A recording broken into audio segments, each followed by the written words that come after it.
Hola, queridos estudiantes, ¿cómo están? Espero que estén todos muy bien. Y bueno, este es parte de los videos que voy a hacer para ir explicando los temas. El primer tema que, bueno, ya les había mandado el del formato de evaluación de edificios. Este es el tema de teoremas de momento de área. Voy a tratar de que cada video sea de aproximadamente 20 minutos para que no esté muy largo. Bueno, antes que nada les mandé estos apuntes, creo hasta aquí, estos tres. Este tema ya lo habíamos visto, el de la teoría de la viga elástica y método de doble integración. Después sigue el método de área de momento, que es el que vamos a ver ahorita. Y después les voy a mandar videos respecto a este tema del método de la viga conjugada. Todo esto es ya correspondiente al segundo parcial. Bueno, entonces, abriendo el de 2.2 método de área de momento, es este archivo PDF. Bueno, son apuntes que yo hice con mi letra, espero que les entiendan. Y bueno, afortunadamente ustedes ya hicieron una pequeña investigación acerca del tema. Lo que yo les voy a enseñar pues es más bien cómo resolver los problemas con este método. Este teorema fue desarrollado por Moore y por Charles Green. Es una técnica semigráfica. Por eso les mandé tablas. Entonces, una de estas tablas, bueno, podemos usar esta o tal vez esta se vea un poco mejor. Bueno, cualquiera de las dos. ¿Por qué? Porque vamos a necesitar calcular áreas y calcular centroides, ¿ok? Bueno, entonces, para empezar, pues es una técnica semigráfica que determina la pendiente de la curva elástica y su alteración debido a la flexión o su deflexión.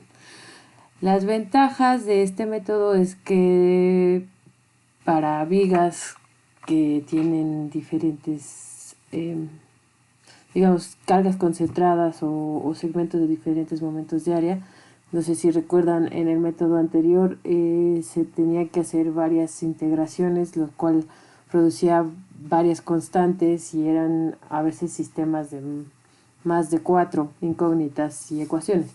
En este caso, este es un teorema que es un poco más sencillo para esos casos. Y bueno, aquí viene un poquito la explicación. Con base, esta es, digamos, una viga cargada con una carga cualquiera. Se hace el diagrama de momentos entre E y I, que es la rigidez a flexión.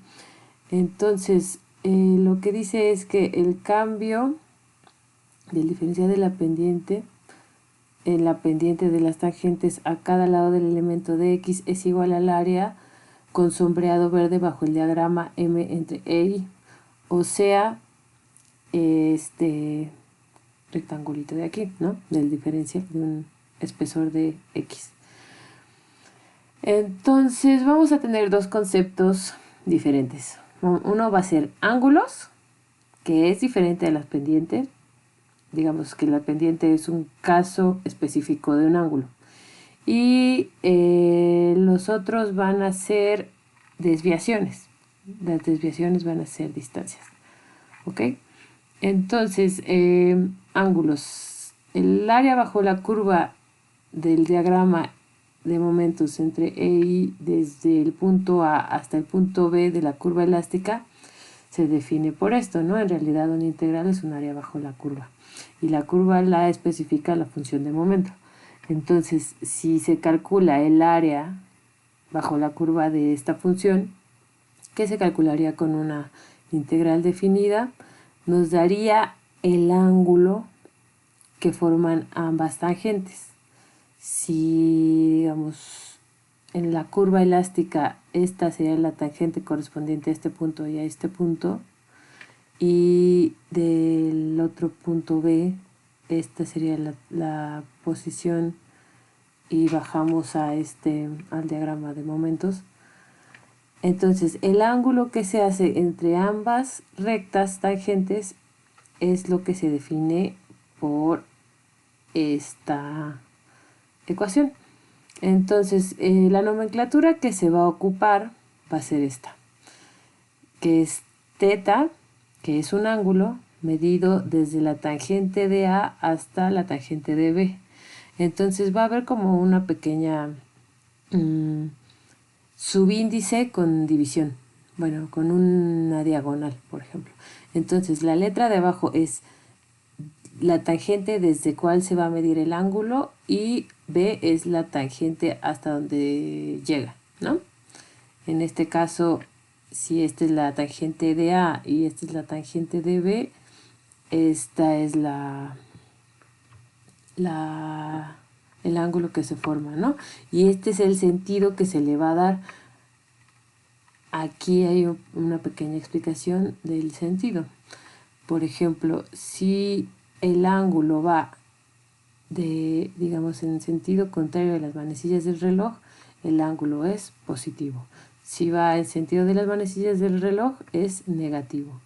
Y los ángulos están medidos en radianes. ¿Ok? Bueno. Entonces, esto de los ángulos corresponde al primer teorema. El cambio de la pendiente entre dos puntos cualesquiera de la curva elástica es igual al área del diagrama M entre E y de esos puntos. Ok, bueno. Ahora, el segundo concepto es desviación, que tiene que ver con distancias verticales, ya no ángulos. Entonces, aquí lo que dice es que todo tiene que ver con las tangentes. Entonces, la desviación entre una tangente y otra es la distancia vertical desde la tangente hasta un punto de la curva elástica. Por ejemplo, esta sería la desviación desde la tangente de B, que es la letra que está abajo, hasta el punto A de la curva elástica. Y esta sería, digamos, la correspondiente, ¿no? Desde la tangente de A, que es la letra de abajo, hasta el punto B de la curva elástica. Aquí se puede ver que no necesariamente son simétricos, ¿no? O sea, no necesariamente miden lo mismo. Pueden ser puntos diferentes, aunque, digamos, sean inversos los órdenes de las letras, no necesariamente representan las mismas distancias. Bueno, cuando nosotros calculamos la deflexión máxima, necesitaríamos ver entre qué tangentes tendríamos que medir las desviaciones. Ok, bueno, entonces esto viene del principio de las deflexiones pequeñas y de principios de estática, ¿no? Del centroide de un área. Entonces, aquí dice la desviación vertical, bueno, aquí dice desviación, no la deflexión. Desviación vertical desde la tangente de B hasta la tangente de A se encuentra por la integral T de A entre B es igual a la integral definida desde A hasta B de X por M entre EI de X. Este es el diferencial de área. Este se supone que ya se calculó. Bueno. Ok. Entonces, esta X que se muestra aquí sería la correspondiente a la distancia al centroide. Ahora, depende desde dónde se mida la distancia. Por ejemplo, no es lo mismo, voy a hacer un pequeño diagramita.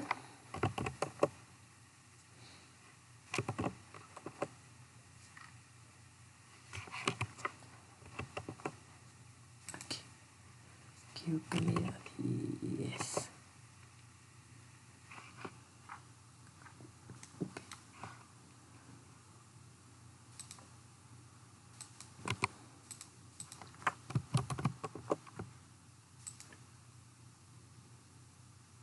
Así, ¿no?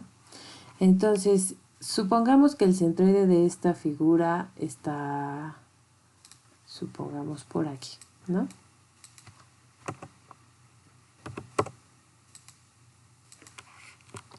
Entonces, aunque el centroide de esta figura esté aquí, no es lo mismo que yo mida el centroide desde, supongamos que este fuera el punto A, y este fuera el punto B, y este fuera el diagrama de M entre E y. ¿Ok? Entonces supongamos que ya calculamos equilibrio externo, etcétera, y este es el diagrama de momentos entre E y I que nos da. Entonces, no es lo mismo calcular el centroide desde este punto a calcularlo desde este punto. Entonces, ¿cómo vamos a saber desde dónde hay que calcular este centroide? Pues ahorita el dato que nos pide nos va a decir, la letra de arriba es a partir desde donde se mide el punto A, o sea, desde donde se mide el centroide. Si me están pidiendo la desviación desde B hasta A, yo voy a tener que medir desde A hasta el centroide ese dato.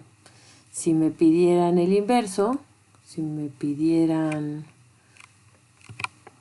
a ver, voy a poner,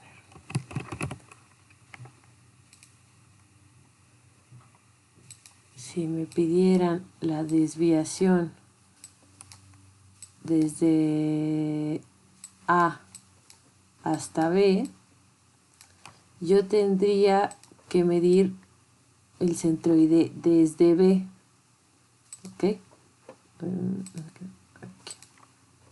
Tendría que medir esta distancia que está aquí. Esta distancia entraría en esta. Y esta, digamos, esta parte de la ecuación correspondería al área desde los puntos indicados. Ahorita vamos a hacer otro ejemplito para que lo tengan más claro. Bueno, esto de las desviaciones corresponde al teorema número 2, que dice, la desviación vertical de la tangente en el punto A de la curva elástica con respecto a la tangente extendida desde otro punto B es igual al momento del área bajo el diagrama M entre E y entre los dos puntos. Este momento se calcula respecto del punto A en la curva elástica donde debe determinarse la desviación. Bueno, aquí indica desde qué punto, ¿no? Ahora, esto es lo que mencionaba anteriormente. Este método proporciona ángulos y desviaciones relativas a dos tangentes de la curva elástica. No necesariamente dan una solución directa de pendiente y desplazamiento en un punto de la viga, que es lo que estábamos calculando con el método anterior de la doble integral. Nosotros tendríamos que escoger entre cuáles estratégicamente me podrían dar la pendiente y la deflexión de las vigas que sean máximas. Entonces, el procedimiento de estos problemas, bueno, de esta viga, va a ser, número 1, trazo de la curva elástica y condiciones de frontera dependiendo de cuáles son los apoyos. Posteriormente, el equilibrio externo, para conocer cuáles son las reacciones en los apoyos.